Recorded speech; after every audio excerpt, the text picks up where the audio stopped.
जशी आपली लायब्ररी वाढत होती तशी इतर लायब्रऱ्या बंद होत होत्या. मग त्या लायब्ररीमध्ये तू जायचास आणि त्यांना म्हणायचास की तुमची पुस्तकं मी विकत घेतो.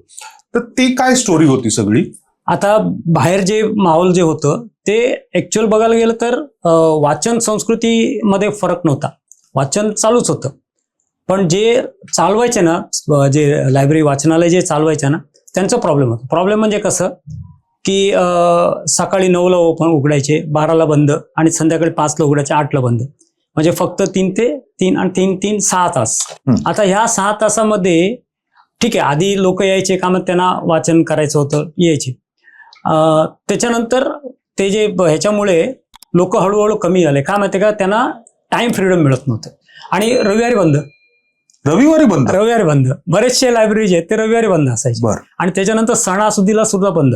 म्हणजे दिवाळी म्हटलं की 5 दिवस बंद, गणपती म्हणलं की 2-3 दिवस बंद, असं प्रत्येक सण जे आहे ते त्या दिवशी लायब्ररी बंद असायची.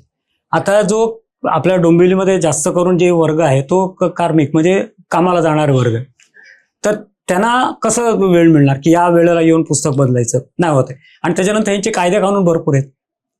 कायदे कानून म्हणजे सांगतो ना.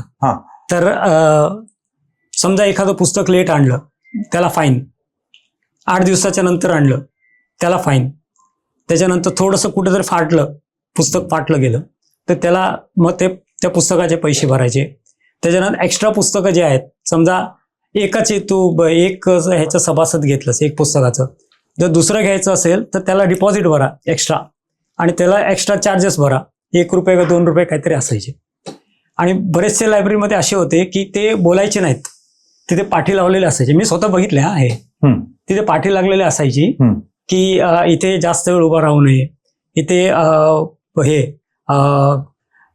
पुस्तक चाळायचं नाही, आणि लेट झालं ते विलंब शुल्क भरायला लागणार, असे सर्व तिथे पाठी लागलेले असायची. आणि हे जे काउंटरवरती बसलेले असायचे ना, ते जास्त बोलायचं नाही. समोर नवीन सभासद आला की त्याला सांगायचं हे वाचा तुम्ही.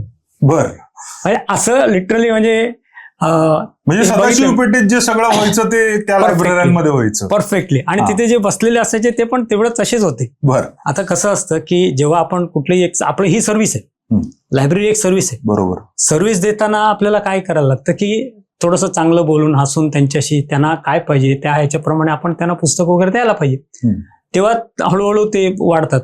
आणि दुसरं काय झालं की जे चालवायचे, जे लायब्ररी चालवायचे, त्यांचे एज वाढत गेले. त्यांची पुढची जी पिढी आहे ते या व्यवसायामध्ये म्हणजे नाही पडायचं, त्यांना पडायचं नव्हतं. का की ह्याच्यामध्ये रिटर्न्स कमी आहेत. लायब्ररीमध्ये जर बघायला गेलं तर बाकीच्या बिझनेसमध्ये पेक्षा लायब्ररीमध्ये खूप कमी आहे रिटर्न्स. आणि जे दुकानं जे आहेत तर ते सर्व जास्त करून भाड्याचे होते. भाडं वाढत चाललंय, पण ह्यांचं हे वाढू शकत नाही, सभाचं वर्गणी जे ते वाढू शकत नाही.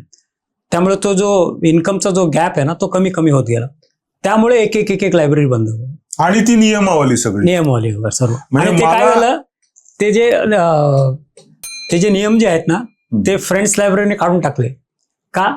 आपलं नाव जे आहे ते फ्रेंड्स नाही. म्हणजे जर ते नियम फ्रेंड्स लायब्ररीने लावले असते तर मला वाटतं लाखभर रुपयाचं बिल तर माझंच झालं असतं आतापर्यंत. जरूर.